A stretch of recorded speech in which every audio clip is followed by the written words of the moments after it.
העדכון החדש של ברוסטרס יצא וכבר יש בו מלא בערים. יש אנשים שחנו את הבלינד שלהם וקל לגמרי. יש גם אנשים שהצליחו להשיג פריטים אקסקלוסיביים תמורת הבלינד שלהם.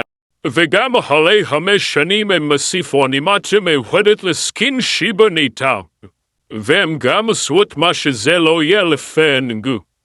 ברוסטרס גם עשו הרבה באפים ונלפים לדמויות כמו לומי שקיבלה יותר חיים ומהירות להתקפה שלה. עכשיו כשלונה מזמנת את השיבוט שלה קרוב אליה הוא עושה יותר דמג' ממה שהוא היה אמור לעשות. פנג מקבל באף של 600 חיים, ולסרג' ניתן הסופר טיפ-טיפה יותר מהר. מייזי מקבלת יותר דמג' מהסטאר פאוור שלה, ודרקו מקבל יותר מהירות ויותר מגן כשהוא על הדרקון שלו. הגאדג'ט של בהור הקריוקי עכשיו ניתן מהר יותר.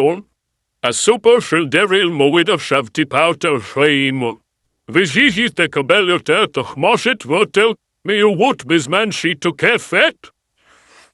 גלובל תיורה עכשיו טיפה יותר רחוק, ועכשיו יש לנו נרף לליאון שיאבד קצת מהחיים שלו.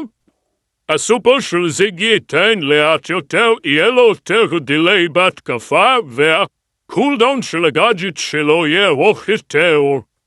גם גורומו מקבל פחות דמג' ויותר דמג' מהסטאר פאוור שלו.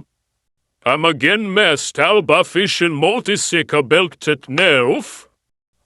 הסופר של פירס מקבל נרף לדמג' מרחק הרבייה של הקלנסי מצומצם בטיפה. עכשיו עם הבאפי של ברבל היא תקבל פחות חיים כשהיא פוגעת מכ"ם ופחות דמג' עם הסטאר פאוור באפי. עכשיו הנחשים של נאז'ה יהיה פחות חיים ויהיה הרבה יותר קשה לפגוע עם ההתקפה הרגילה שלה. ועכשיו אפשר לדווח על רנדומים קרואים.